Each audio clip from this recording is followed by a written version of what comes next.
Like a grand and miraculous spaceship, our planet has sailed through the universe of time. Like a grand and miraculous spaceship. Grand and miraculous. Grand and miraculous.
I think with the Muppets, there's sort of an innocence to them, you know? Mm-hmm. And I think that's something that appeals to the child in everybody. Because I think everybody is a child in everybody, still. Well, we all want to build a time machine, Doc. So when you enter Disneyland, you're entering a time machine. I only hope that we never lose sight of one thing, that it was all started by a mouse.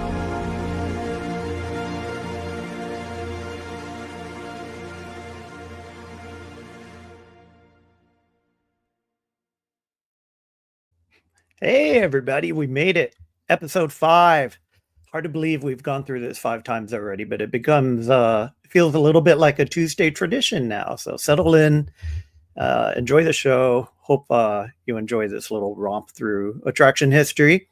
We're going to be covering a very interesting attraction tonight, the Great Movie Ride, and has lots of fond memories in a lot of people's hearts, including yours truly. So I got some feedback that the voice was a little bit soft last time, so I pumped up the volume a little bit. If it's a little bit hard to hear or if I'm blown out, just let me know in chat. We'll figure it out. But anyway, hello, my name's John. I go by the username Spaceship Ears. It's great to see everybody online and in the chat. Chat was hopping, which is great to see. And for those of you who are watching on the replay, I want to welcome you and thank you for coming here. Great to have you here, and it means a lot for you to be here and to watch some of these shows and be here with us as we romp through some of this history. Please drop your like, subscribe to the channel, share out the stream if you haven't already. That means a lot. In terms of what we're doing and why we're doing it, just as a reminder, our mission statement on this channel is to unveil the magic behind theme park attractions, exploring their creators, their immersive worlds, and the moments that keep us coming back, with your voice shaping the journey. So I want to comment a little bit about the time that we start this show at. I've been playing a little bit around 6:30, 7 Pacific, or 9:30, 10 Eastern, mostly to try to be more inclusive and to get more people in. I put a poll in the chat. If I'm really curious what you all think in terms of start time, what works best for you. I have my own thoughts, but let's leave it up to you, Vox Populi, so we can see what the people say, and let me know what you think. I want to welcome everybody in chat who already popped in. Let's go with Lamont Gray. Has been a super supporter ever since the beginning. Thank you for being here, Lamont. Fire Dragon is here. Miss K Bell, my stepmom. Hello, Miss K. Let's see. Jason Thibodeau is here. Izzo's Place. Hello. Theme Park Giant made it. It's great to see you, buddy. Hope you're doing well. Barry Place 28, Bob, thank you for being here. We're going to talk a little bit about Bob's show in a few minutes. Dave's Disney Dreams is here. He's always been a huge supporter. Thank you, Dave. And hey, there's my dad, Mr. John D. Cure Jr. himself. We're going to talk about him too in a few minutes. Let's see who else is here. KE is here, and Nightbot, of course. I don't need to say hi to Nightbot. So thank you all for coming here. I really appreciate your support. Everything you've done for the channel so far has been fantastic. I hope you've gotten something interesting out of it. Before we dive into tonight's topic, I just want to show you something on the website channel, which is grandmiraculous.com. Let me see if I could swap this out. I wanted to show you something interesting. So when we first started the show, I invited everybody to come and contribute scores and thoughts about what they thought, how each attraction fared in their opinion. The first one we covered was Peter Pan's Flight. It got a 7.38. Then we covered Jungle Cruise and I got a 7.4. Adventure Through Inner Space got a 7.37. So at this point, I'm starting to shake my head. I'm thinking, oh gosh, maybe this formula isn't working out too hot because all of the rides are getting the same exact score.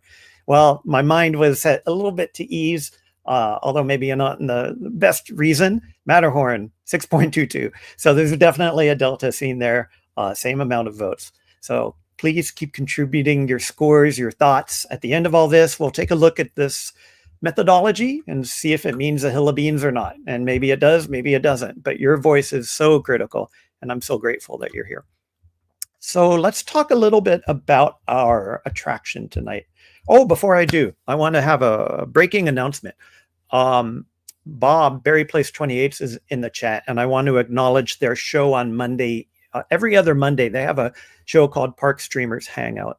I'll put links in next week, but in about 2 weeks, they're going to feature my father, Mr. John D. Cure Jr. himself in the chat, and they're going to bring me on too. So we're going to have a little post-Father's Day fun, I believe on the 16th.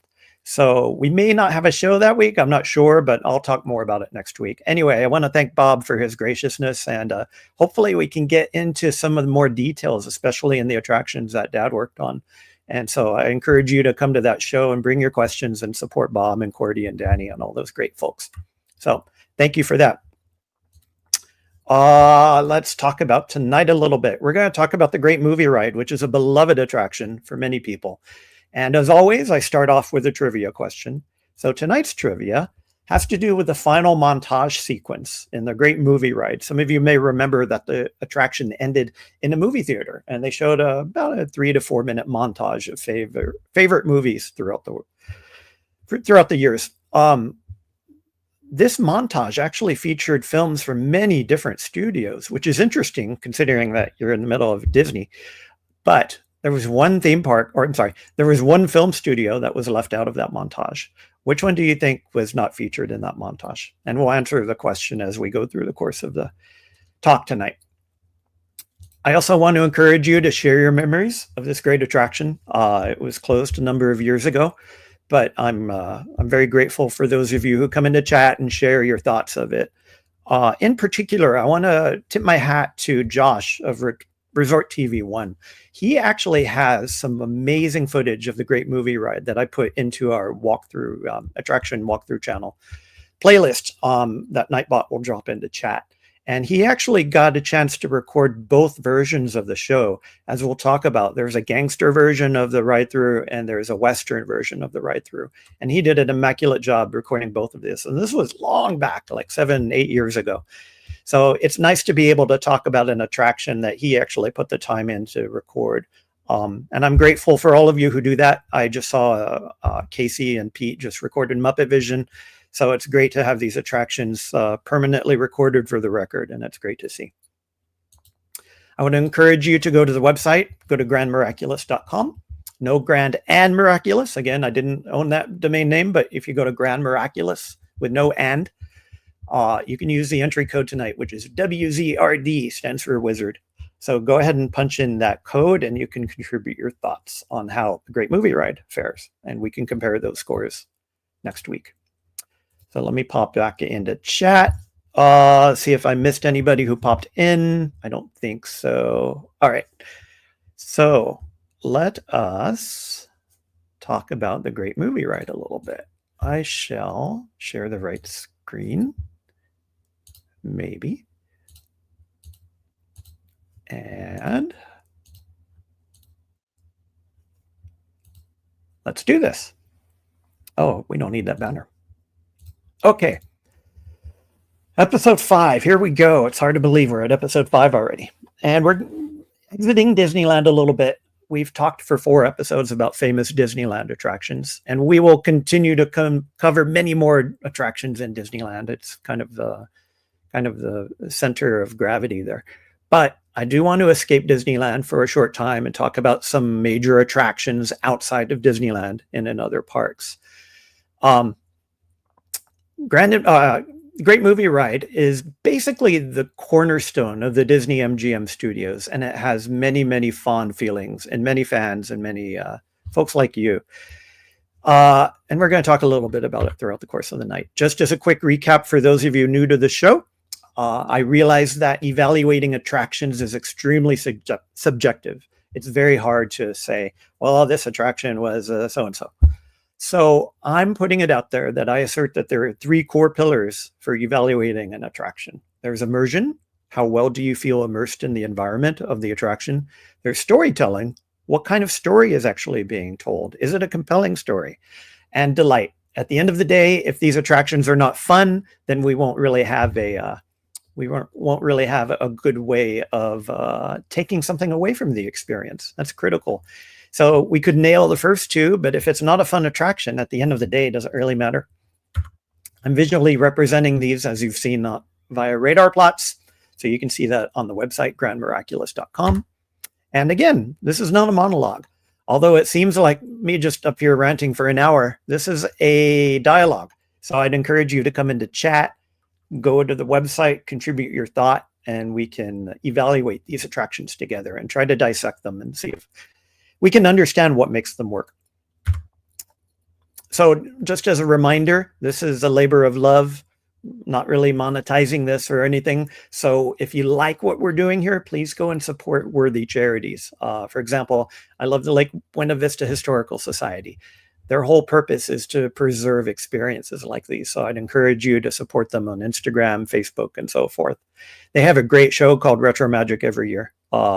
And I believe they're having another one in a few months.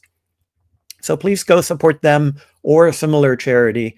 The purpose at the end of the day is to preserve these attractions and to support how we can preserve the messages that these attractions are conveying to future generations. All right, enough said. Let's talk about the Great Movie Ride. Those of you who have been on the ride know this image very well. This was the entrance to the ride once you got on the car. And it says, now playing a spectacular journey into the movies. So was it a spectacular journey into the movies? That's what we'll talk about tonight. So a few core people we have to talk about. These are table stakes. I usually like to start off by talking about Imagineers and people important to the actual attraction. However, I can't get through tonight's story without acknowledging Mr. Michael Eisner himself. Michael Eisner, of course, was CEO of Disney for many years, from 1984 to 2005. And he was somewhat critical to the generation and the creation of the Disney MGM Studios theme park, including the Great Movie Ride. Just some background information in case you've never heard of him. I'm sure you have.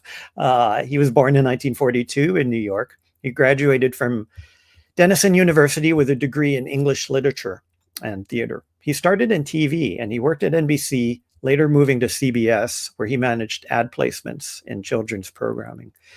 At that point, he became a key figure at ABC, which is important because Disney and ABC were like this. He helped the network rise in ratings, which was an important thing to do. That's how he got his foothold into Disney. So as Disney CEO from 1984 to 2005, he was somewhat instrumental, and he bears a lot of the credit for turning the company around. If you think back in time, Disney was not in a good place in the mid-'80s. They were coming out with movies that were not doing particularly well, although they had some good ideas. And Eisner really kind of turned the car around. He gets the credit for it. He revitalized Disney's animation division, leading to the Renaissance, the so-called Disney's Renaissance, with many classics that you know and love, like The Little Mermaid, Lion King, and so forth. Did he do it all himself? Of course not. But given the fact that he was CEO, he bears a little bit of credit for turning the company around. In addition to the animated features, he oversaw the opening of Disney MGM Studios. Of course, it's now called Hollywood Studios in Florida, Disneyland Paris, Disney's Animal Kingdom, and Hong Kong Disney. So that's Mr. Eisner, and we'll hear more about him in a bit. The other Imagineer we can't get through tonight without talking about is our friend, dearly beloved Mr. Marty Sklar, a very close friend of our family. Mr. Marty Sklar is well known to many Disney fans and to people around the world. He was born in 1934 in New Jersey. He attended my alma mater, UCLA, where he was the editor of the Daily Bruin newspaper. He joined Disneyland in 1956, and he initially worked in publicity and marketing. At that point, he moved to WED Enterprises, which of course became Walt Disney Imagineering at the time, in 1961, and he contributed to attractions that really fed the 1964 New York World's Fair. He played an incredibly important role developing Epcot Center, as you'll probably hear from Dad in a few weeks, and various Disney theme parks worldwide, including Tokyo, Paris, and Hong Kong Disneyland. He served as president, vice chairman, and principal creative executive. Can't get better titles than that, of Walt Disney Imagineering. We lost Marty a few years back, and he's dearly missed. He was a good friend of the family. So he and Eisner are really kind of the critical people behind the creation of this attraction. Now, in terms of the attraction itself, there was only one instance, although we'll talk about later about potential other instances that may have occurred.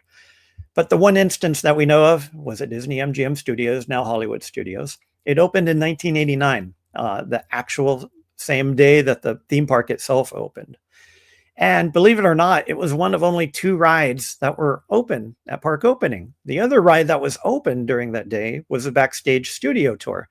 For those of you who may remember, it's not there anymore, but you hopped on the tram and you drove around houses on the back lot. You got to have I'll use the word Universal-esque type of experience at Disney MGM. So those were the 2 major attractions.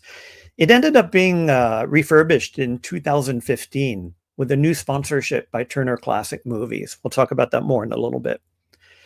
Ultimately, sadly, it closed in 2017 in August, and it was replaced by Mickey and Minnie's Runaway Railway, as I'm sure most of you know. Runaway Railway has the same exterior. It still uses a Chinese theater, but the ride that we know and love as a great movie ride is no longer here. The ride itself recreated 13, 14, 12, give or take, iconic movie scenes all the way from, and I'll just recite these in case you're not familiar with them: Footlight Parade, Singing in the Rain, Mary Poppins, The Public Enemy, Fistful of Dollars, including all the other films that Clint Eastwood's character was in, The Searchers, The Man Who Shot Liberty Valance, Alien, Raiders of the Lost Ark, Tarzan the Ape Man, Casablanca, Fantasia, Wizard of Oz. So if you take a look at this list, there's something that really strikes you. Just looking at the list of movies that was featured in this attraction. And what should probably strike you is that very few of these films are actually Disney films. You know, you have Mary Poppins, of course, and you have Fantasia, but most of these films were generated by other companies. So I want you to just sit back and think about that for a little bit. Would a company, whether it's Disney or Universal or whatnot, would today they have an attraction that would feature primarily features from other companies? I don't know if we would see something like that today. And it's important, I think, that we take a step back and acknowledge that, because it was really special. It was really a coming together of all kinds of different IPs and different movies. Now, the Great Movie Ride, of course, was instrumental to the whole Disney MGM theme park. In fact, it got its beginnings as an Epcot pavilion, believe it or not. The Great Movie Ride was originally planned as a main attraction in a brand new pavilion in Epcot dedicated to show business. It had a bunch of different names, but it was originally called Great Moments at the Movies. And that pavilion would have also included Superstar Television, which some of you may remember was a stage show, and the 50s Primetime Cafe. one could look back at that and think, oh, gosh, is this really a good idea for a future world theme park? Maybe, maybe not. But at the end of the day, Michael and Marty got together and they believed this idea was very strong enough to the point where it could basically stand up a whole new theme park on its own. The other thing that was weaved through the background of this discussion was, hey, there were rumors that Universal was going to open a brand new theme park down the road. Remember, this was in the late 80s and Universal didn't open until 1990. So given that background, it kind of makes sense that they wanted to put a stake in the ground and open up a brand new theme park dedicated to movies and Hollywood as a whole. Both parks, both Disney MGM and Universal, they rushed through from concept to construction. Disney was slightly ahead of the curve. Universal opened up, of course, a year or so after that. And this was a great image I found online, credits to Parklore. This is a rendering of what, the kind of entrance was going to be envisioned as. You can see on the left side of the image, the Imagination Pavilion. So you can imagine this pavilion cuddled in there between imagination and the land.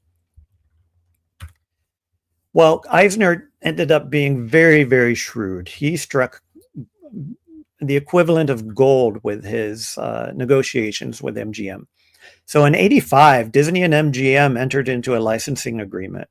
Disney would acquire all of the worldwide rights to use MGM, its logo, the brand, the name, in association with the new theme park. And of course, it was called Disney MGM Studios. Here's a quote from Eisner that he wrote in his book. In June 1985, we signed an agreement that gave us most of everything we sought, including perpetual rights to use much of MGM's library and its logo for a very modest fee. For reasons that remain a mystery, Kirk Kerkorian, who was the CEO of MGM, was told about the deal only as it was being signed. Imagine that. In The Disney Touch, which is a book written by Ron Glover, it was written, under the 20-year agreement, Disney was to pay only $100,000 a year for the first 3 years and $250,000 for the fourth year.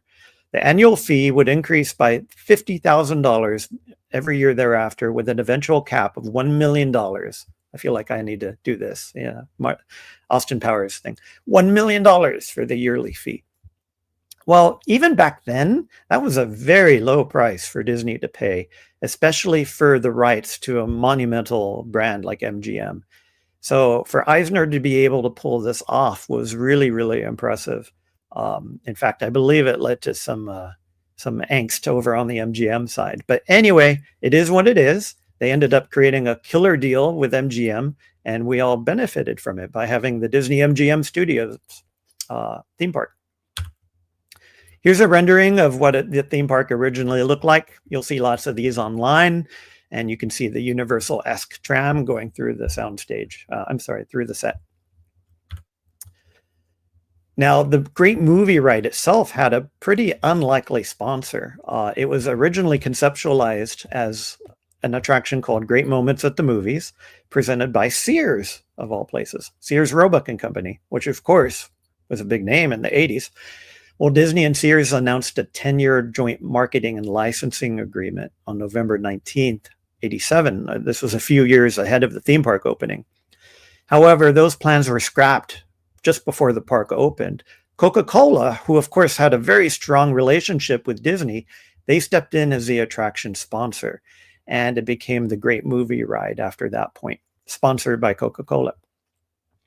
In fact, very early concepts for the ride had all of the characters being portrayed by live actors, not just a few of them, but the whole ride portrayed by live actors. I don't know how they would have pulled that off, but we know and love it today for its use of audio animatronics. Before I go on, let me pop into chat and say hi to some folks who popped in. Movie Mania Nick is here. Very appropriate for you to be here, Nick. I appreciate you joining us tonight while we talk about the Great Movie Ride. Jason Thibodeau is here. Mr. David T is here. Thank you so much for your support. Mark Langenkamp, you've always been a big supporter. I appreciate you. And we'll continue keeping an eye on chat. So what I want to do now is to walk through the attraction virtually, not with video or audio, but just walk you through each phase of the attraction and remind you of what happened and some stories that contributed to those scenes. Now, the exterior, of course, we all know and love. It's the recreation of the famous Grauman's Chinese Theater, or Mann's Chinese Theater, depending on who you ask. And it was a full-scale replica of the original. It is a full-scale replica because it's still there. In fact, the Imagineers used the original 1927 blueprints during construction. So they were able to recreate it pretty much exactly as it is in Hollywood. Now, at the time, Disney wasn't allowed to use the term Grauman. That was a brand name that they didn't have the rights to use. So they refer to it in the park simply as the Chinese Theater. They didn't call it Mann's Chinese Theater or anything like that, just a Chinese theater.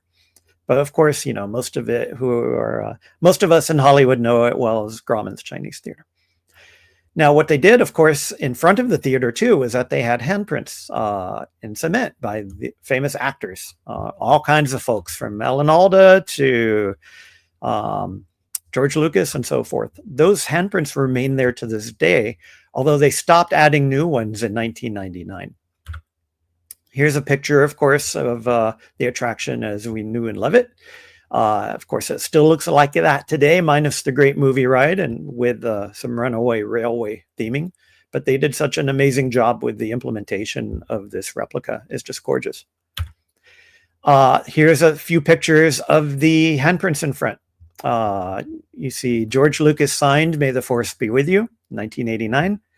Donald Duck signed his feet, and I'm not sure those are his actual handprints, but anyway, you get to see all kinds of fun characters around that. And of course, Kermit and Jim Henson signed 1989. The queue itself, once you entered the building, was a recreation of the Chinese theater lobby in Hollywood. In fact, one could argue it was even more beautiful than the actual real thing in Hollywood. It was gorgeous, and it really took your breath away once you entered the building. Throughout the initial queue, they had some glass cases, and they showed various props from Hollywood, containing actual costumes and things like that from various films. For example, they had the Ark of the Covenant from Raiders of the Lost Ark, and they had the famous red shoes from The Wizard of Oz. At that point, they ushered you into a pre-show theater with more switchback lines. And what was great about the pre-show theater, it was that they showed trailers. Originally, they showed trailers of movies that you would then see in the middle of the attraction. So this was very literally a coming attractions kind of thing inside the queue. And it was great to go see those old original trailers all the way from Casablanca to Singin' in the Rain and so forth. Eventually, if the queue was working well, you shouldn't have had to repeat the film, but sometimes you did. But anyway, eventually you ended up at a pair of automatic doors that led you into a 1930s era soundstage. Here's a picture of what the queue looked like. It took your breath away once you entered there. It was just gorgeous. And all the detail that they implemented was fantastic. Most of it is still there. And here's a picture inside the queue itself with the trailers playing while we went back and forth and back and forth and back and forth. But it was fun to watch those trailers. The vehicles itself, once you entered the loading area, they were a pair of open theater style vehicles. Very, very similar to the vehicles used in Universe of Energy with their moving theater. The difference is they were a little bit smaller. They weren't quite as grand as the one in Energy. And they also ran on basically a line embedded in the floor to be able to guide them around the attraction. So this was not what we see today with the trackless vehicles, for example, in Rise of the Resistance or Runaway Railway. They weren't quite like that. They were more akin to what Energy did with the guided wire. But they were a little bit smaller, and they featured an open cab in the first vehicle because they had a live tour guide, much like Jungle Cruise does today. So for each set of cars going through, there was a live tour guide that hopped in the cab and basically served as both your narrator and your guide. Here's a picture of what it looked like as we boarded the car, and eventually the tour guide would hop on and you would make your way into the movies. So at this point, we're going to start walking through each of the scenes in the attraction. The first one featured was Footlight Parade, and this one had a very, very complicated history. As you can see there, it's a representation of the famous movie musicals. with all kinds of actresses and so forth, arranged in a kind of towering cake-like configuration. Well, originally, this scene was supposed to be much grander. There would have been walls around the cake that would have been decorated in Art Deco, as seen in the actual scene in the film. There were 3 diving boards with mannequins to the right of it, and the cake itself was supposed to rotate. And some of you may have seen this in the course of the attraction. However, that rotating cake constantly broke down. Not sure why, but for whatever reason, they had lots of trouble getting that cake to rotate. In addition, they had some water pumps adding a water feature, and those would constantly fail. And what ended up happening was that the ride path itself would flood. Now, for an attraction that's not intended to be on water, having your ride vehicles go through water is not a good thing. So you can imagine why that was a problem. Eventually, operations got together and they believed they could save a little bit of money by simulating the effect that we saw with the real movement, with lights and clever lighting turning on and off and so forth. But to be honest, it kind of lost some of its appeal.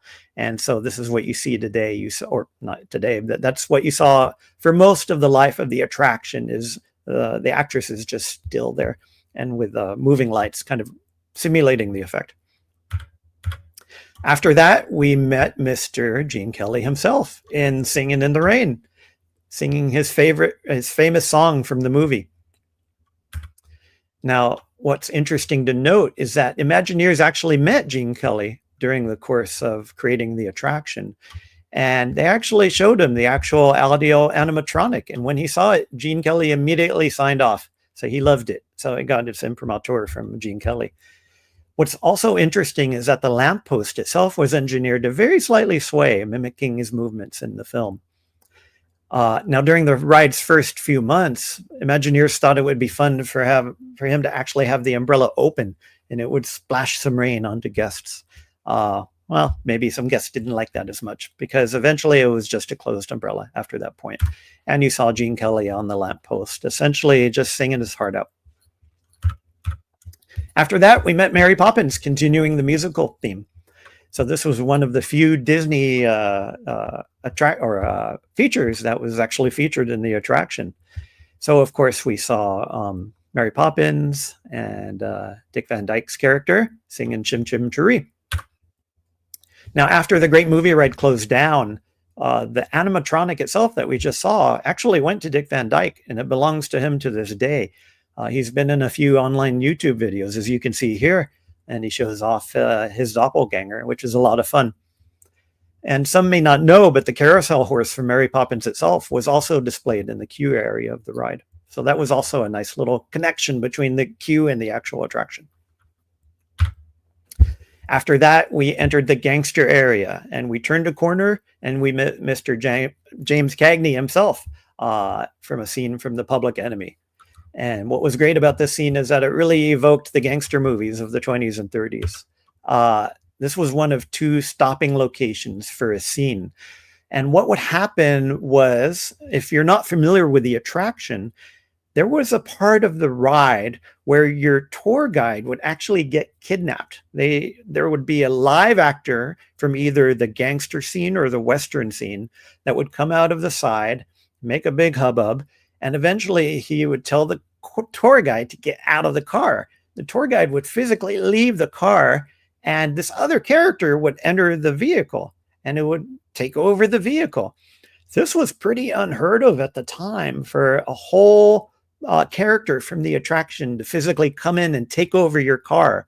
And that was a big storytelling element of the attraction. And I think it's one of the reasons people feel very fond of the attraction to this day, is that it had that interesting storytelling element. Well, this was one of the 2 stopping locations. Depending on how busy the park was and so forth, your car would actually stop inside the gangster section here, or it would stop in the next section, which is a Western scene. And there would be a big shootout. There would be a big hubbub and so forth. And an actor would take over your car. What's interesting about this section is James Cagney was actually not the first choice. The first choice was Edward C. Robinson, for those of you familiar with the famous gangster movies. And it was due primarily to licensing issues. Now, what's fun is that James Cagney's family wanted to really improve his appearance, so they actually donated one of the actual tuxedos that Cagney wore. So when you see Cagney here on the side of the attraction, he's actually wearing a real tuxedo that the real Jimmy Cagney wore. There was also a sign that hung called "No Help Wanted" that hung directly across him. And this was an actual 1920 sign that hung from the MGM Studios lot during the Great Depression. What's also fun is that there are some newspapers strewn about the scene.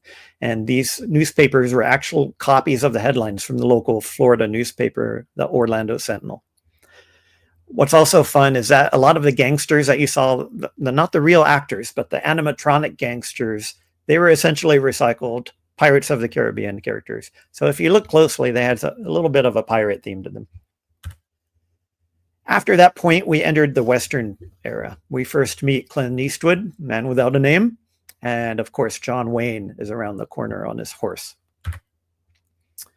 This section was the second stopping location. So depending on, like I mentioned, depending on the how busy the park was, your car could either stop in the gangster section or it could stop in the Western section.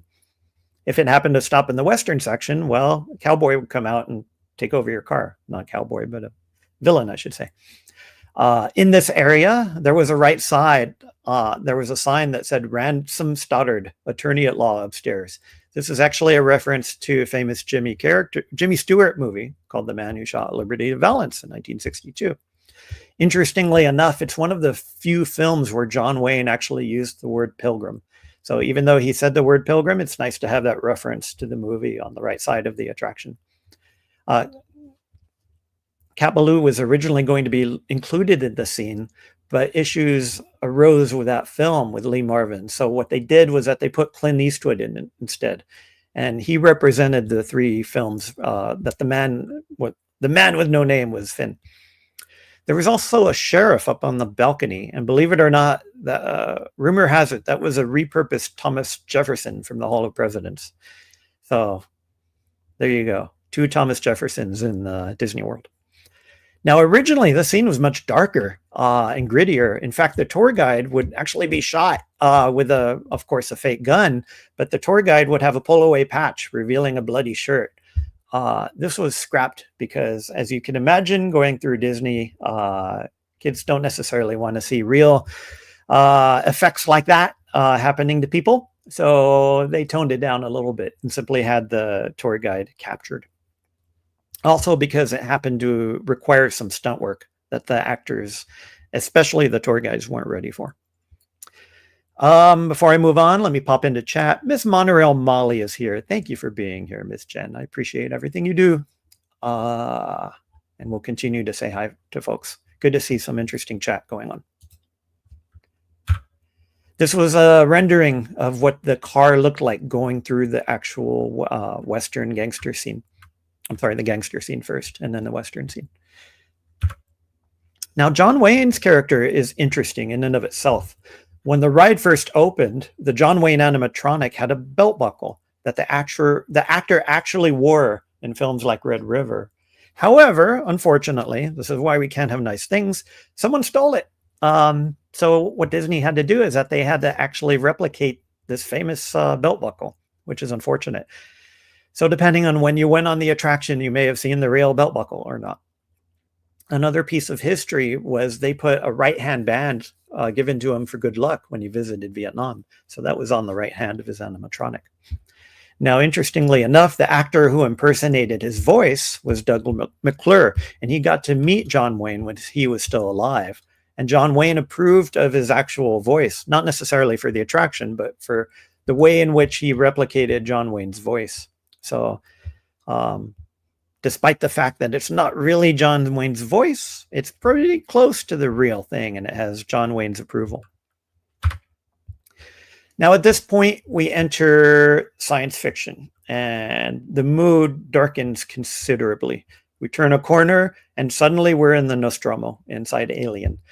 There are alarms blaring all over the place. It's dark. There is some red lights going around, and it's a remarkably different experience. What's fun is at this point in the ride, remember, you don't have your tour guide along with you. Remember, you were hijacked by either a gangster or someone from the Westerns. So there was a comedic element too, because whoever took over your car reacted in surprise and horror about this strange science fiction environment that they were suddenly in. So that was a fun little twist to the story that they were able to tell. Now, the alien scene itself had a dual attack. The alien itself would first strike from the ceiling coming down at you, and then it would emerge from the wall moments later. And this was a nice little illusion because it basically gave you the sense that there were multiple aliens attacking you. Interestingly, the only bit of the original narrator's dialogue from before the time when the TCM refurbishment happened was remained on the scene even after the refurbishment, where this robotic voice said, "Remain in your vehicle," and there was a spiel as you were going through the Nostromo as it goes into self-destruct mode. Now, Alien itself is an interesting case in terms of this attraction. Alien, unlike a lot of the other films in the attraction, was owned by 20th Century Fox. Now, of course, today Disney owns Fox, but that wasn't the case when the attraction first opened. So Disney originally got rights for Alien, but for a completely different purpose.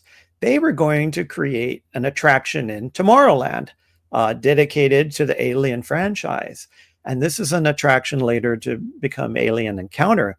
But the original idea was to use the actual theme from Alien, the movie. And they realized that was too scary for the end users. Little did they know that the replacement would be darn scary as well. But it is what it is. So anyway, Disney turned around and they ended up using the Alien franchise and this brand for the Great Movie Ride instead. So it could have been in Tomorrowland, but we ended up with it in Disney MGM.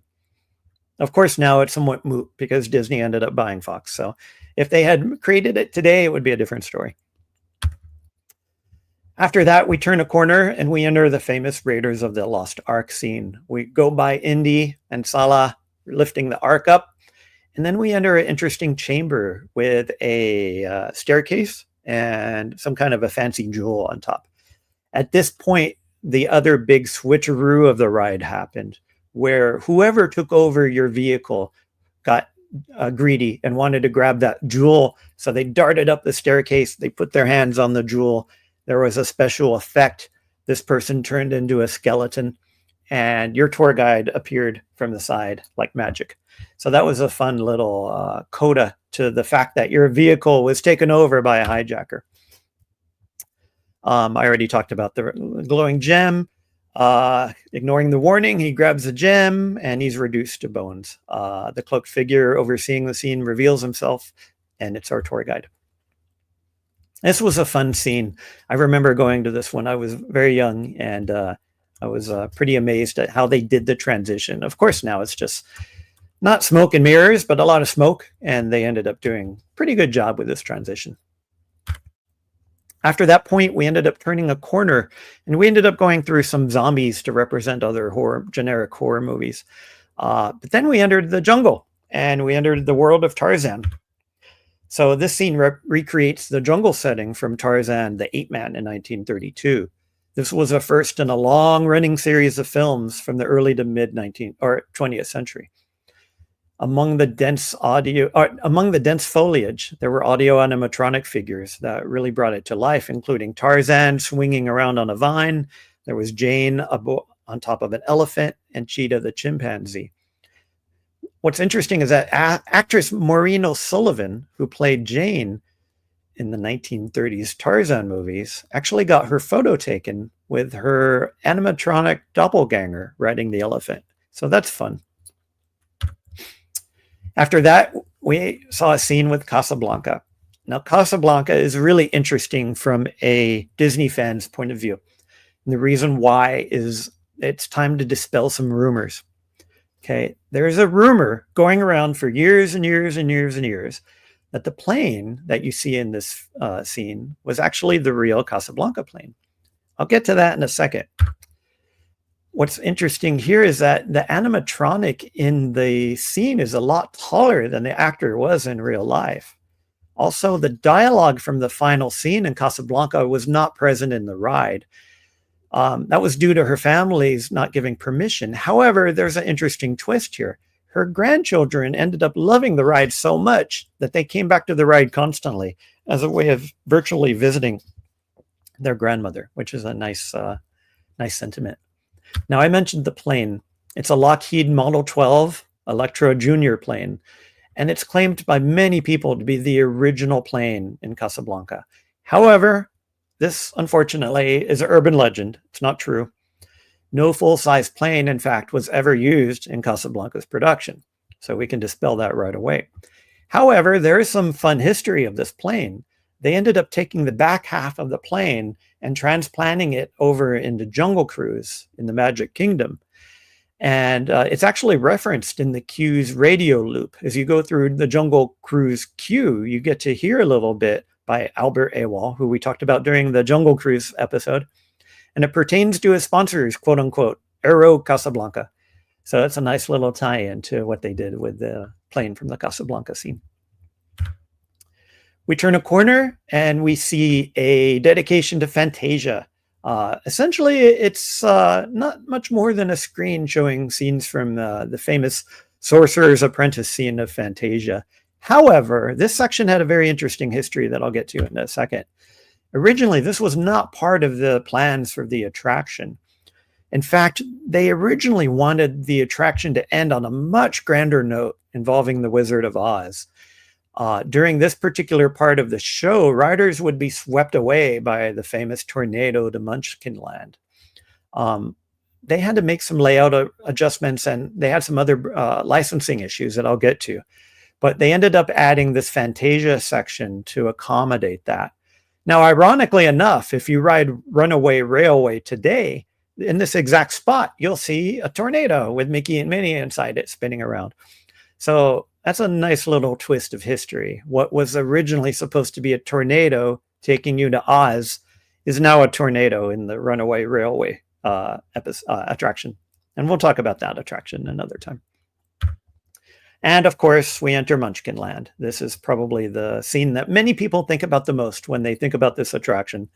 We enter Munchkinland, all the Munchkins are singing, everything's good until the Wicked Witch of the West shows up. And this Wicked Witch of the West animatronic was probably the most advanced animatronic ever created to that date. It had much more realistic movements than anybody had ever anticipated. In fact, many guests originally thought it was a live actor, just like the other live actors on the show. It was really, really good. As you exit that scene, you see a scene with Dorothy and the Tin Man, the Cowardly Lion, and Toto. And the actress who voiced Dorothy Gale in that scene was none other than Judy Garland's daughter, Liza Minnelli. What's fun is that Imagineers used the actual prop slippers from the movie, and they created an imprint of the red slippers outside the attraction. And then we enter a grand theater where there was a closing montage. I mentioned this montage at the beginning of the episode. And what happened here was essentially they put a nice bow tie on the attraction by taking you through 2 or 3 minutes of scenes from famous movies throughout Hollywood history.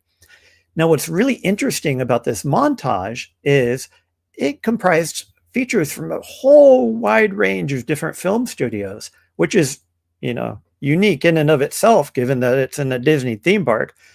But there was one film studio that was not represented here. And I mentioned this in the trivia question in the beginning. And of course, for those of you who got it, that film studio was Universal. And it's not a big surprise that they didn't really want to showcase Universal films inside a Disney theme park when Universal is just down the road. So anyway, the final scene montage is a nice coda to the attraction. It covers a wide range of different films. Originally, this was going to be a much grander ending. There was not going to be a montage at the end of the attraction. This room was originally supposed to be the Wizard's Chamber from The Wizard of Oz. Those of you who remember the movie remember the famous scene where the wizard is behind the curtain and he says, don't look behind this curtain, so forth and so on. And they would essentially recreate that scene.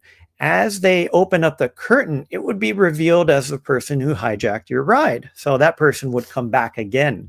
In addition, more curtains would drop down revealing every single animatronic character you had just seen in the ride as kind of a finale. And they would all take a final bow before the vehicle moved back into the station.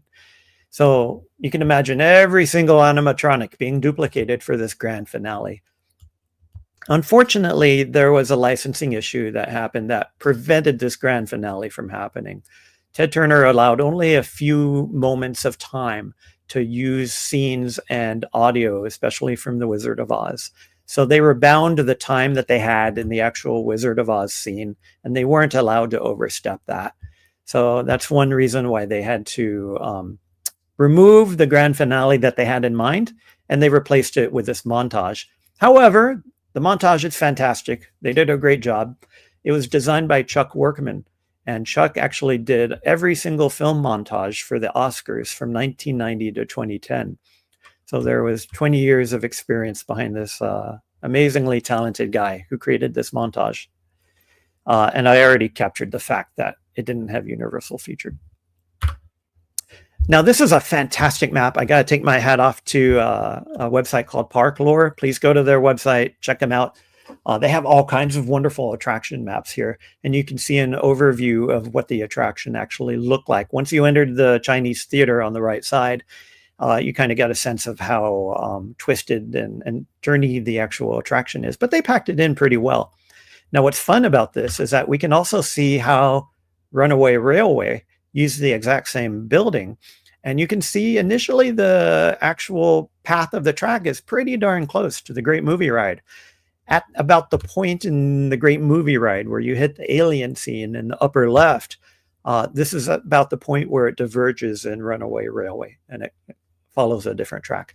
But it's interesting to see the same building and some of the same tracks being reused in Runaway Railway. We'll talk more about that at a future date. Now, I mentioned Runaway Railway. They added some Easter egg tributes, as Disney sometimes does. There's a scene where you're in a carnival, and there's a poster that says The Great Moving Ride. Not movie, but moving. There's a tornado scene that I already mentioned. It has a mailbox called No Place Like Home, another little tip of the hat to The Wizard of Oz. And of course, they reused the Alley Cat sound effect, which is fun. Now, I mentioned film rights a little bit already. Licensing is a big deal when you're trying to come up with an attraction like this. It's remarkable to think that many of these films featured in this attraction were non-Disney films. Most of these non-Disney films were produced or owned by MGM, which makes sense because the whole theme park was named after that. In '85, they had a licensing contract that I mentioned, and the license continued with Turner Entertainment after that point. What's interesting is that at the time of the creation, most of these films actually belonged to Warner Brothers. And the reason for that is that Ted Turner bought MGM in 1986, and they merged it with Time Warner in 1996. So over the course of the few years when the attraction was open, it's kind of hard to tell whether these films belong to MGM or Turner or Warner or so forth. I already called out Alien being a special case. And of course, we talked about Universal too. What's fun is that when you board the car, you can actually look up, and there's a little tiny picture of Cecil B. DeMille sticking up on the roof. This is captured by someone with a zoom lens. And if you remember the ride audio, it starts out, "Ready when you are, CB," and that refers to Cecil B. DeMille. Now, there were a lot of scrapped concepts for this ride that never saw the light of day. Originally, they were going to create a whole scene dedicated to comedy. And you can imagine all the different films that they could have mined for this. It would have featured animatronics of Harold Lloyd. This is one of my favorite movies of all time, when he's hanging off the clock in Safety Last. It would have featured Buster Keaton avoiding a house falling on him. W.C. Fields, Mae West, the Keystone Cops, and of course, Charlie Chaplin would have been featured. Unfortunately, the whole scene was cut due to licensing issues because our friends at Universal, they were also seeking these characters for use in their attraction. Young Frankenstein and Ghostbusters would have had scenes as well. It would have shown the Ghostbusters against Gozer and the Terror Dogs. Unfortunately, there were issues with Bill Murray's likeness, and Universal kind of beat them to the punch. They actually had a Ghostbusters show over at Universal, so they were unable to do that. There were even parody rides planned. So many of you know and love Muppet Vision 3D, which sadly is closing this week. I think this will be our last broadcast while it's still opening and playing. But next to Muppet Vision was going to be another attraction called the Great Muppet Movie Ride. And this would have been an actual parody of the Great Movie Ride, featuring Muppets reenacting scenes from Frankenstein and Peter Pan and so forth. Unfortunately, Jim Henson passed away right after Muppet Vision was wrapped, and the deal fell apart. Thankfully, they were able to finish Muppet Vision and bring it to fruition, and it remained the sole remaining Muppet attraction. Now, to my knowledge, this was really the first and only kind of parody ride of another ride already in the park. So this would have been a very, very unique attraction. It would have been a lot of fun. If any of you can think of a theme park with one attraction and another attraction making fun of that attraction, I'd love to know it, because I couldn't think of any. This is a great concept drawing of an audience sitting in front of course, this is a famous scene from Frankenstein with Dr. Bunsen Honeydew as the inventor, and poor Beaker as the monster. So this would have been a lot of fun. There were many attempts to bring this to California. The first attempt was to incorporate it into what was known as the Disney MGM Studio backlot, which was going to be a planned district in Burbank. There was a second attempt where it would have been a centerpiece for Hollywoodland, which would have been a new land in Disneyland. It was planned for the quote-unquote Disney decade in the 1990s. Finally, they had a third attempt where they wanted to bring it to Disney's California Adventure. However, there was, we all remember when Princess Di died in that famous car chase.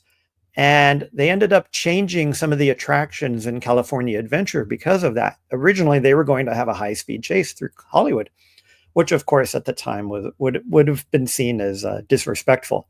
So they tossed around the idea of bringing the Great Movie Ride to DCA.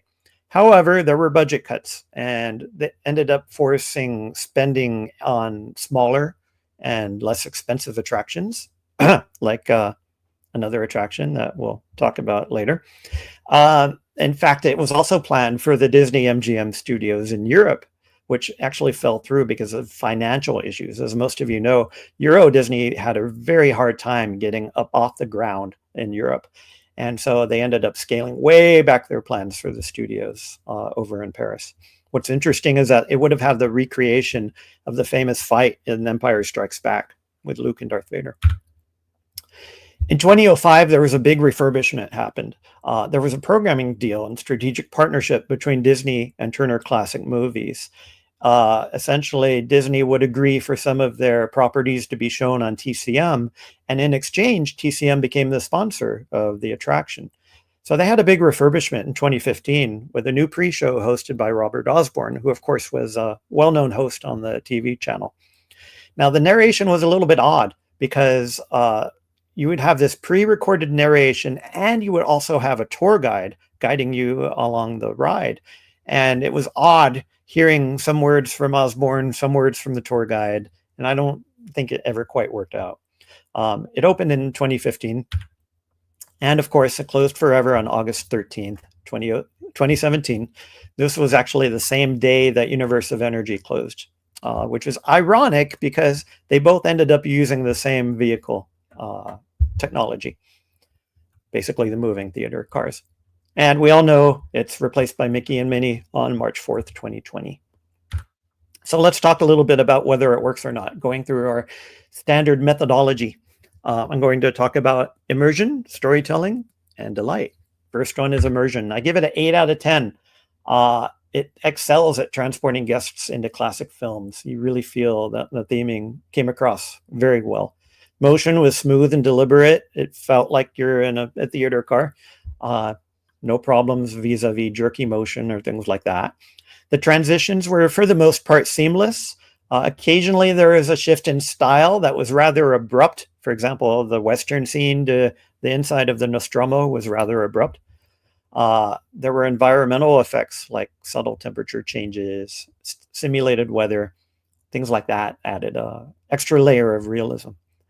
Audio animatronics, physical sets, and live action elements was able to make even the most fantastic moments feel convincing. It was pretty consistent given the fact that it was drawing from a wide array of different films and genres. It managed to maintain a unified tone. Surprises were great, whether it was the alien coming at you or whether it was an actor on the attraction taking over your vehicle. The surprises on the attraction were fantastic. Visual effects were great, a mix of practical effects, of course, and that famous Wicked Witch of the West animatronic that was so groundbreaking at the time. Integration was great. Each scene contributed to an overarching journey through cinematic history.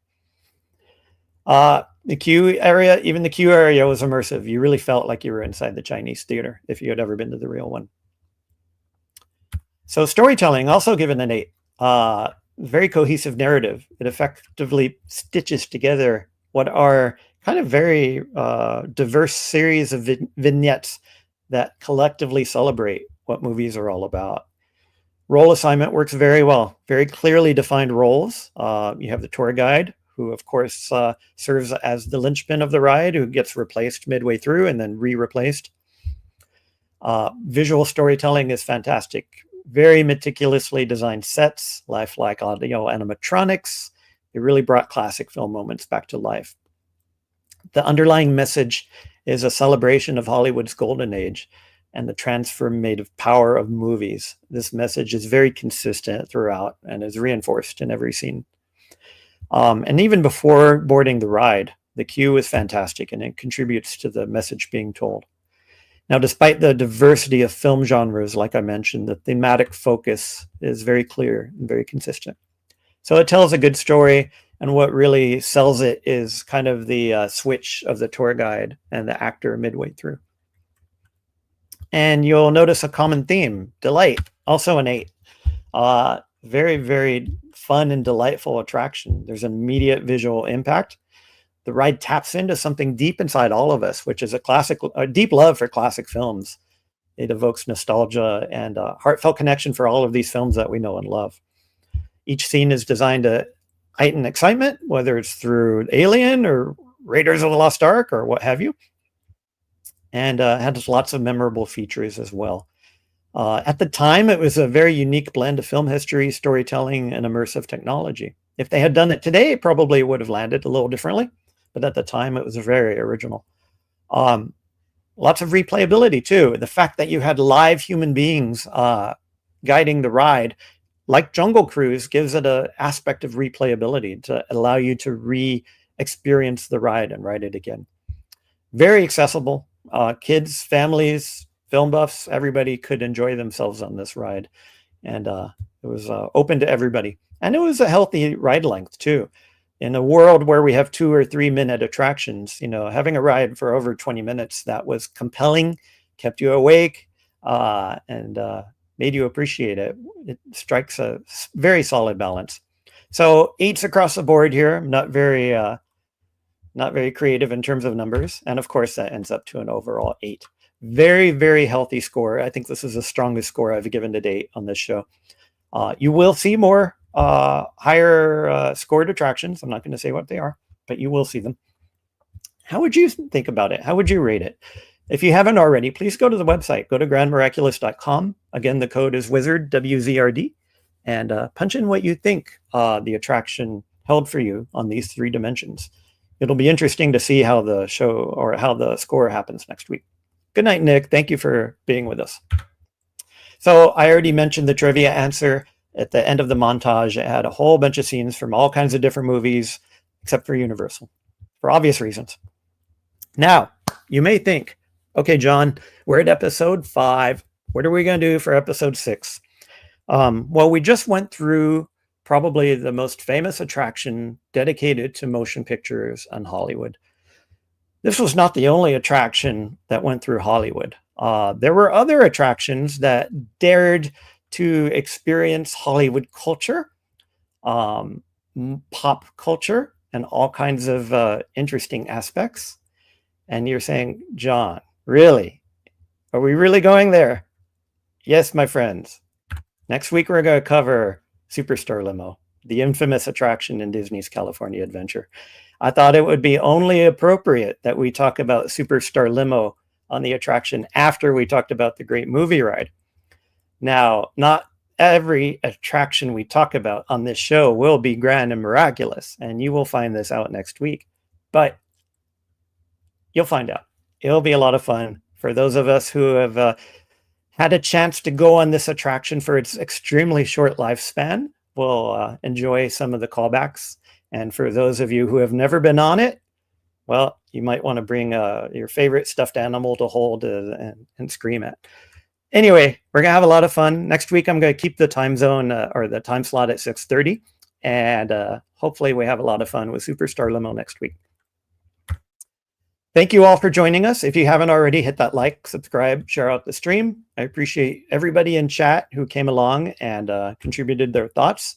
Hope you enjoyed this.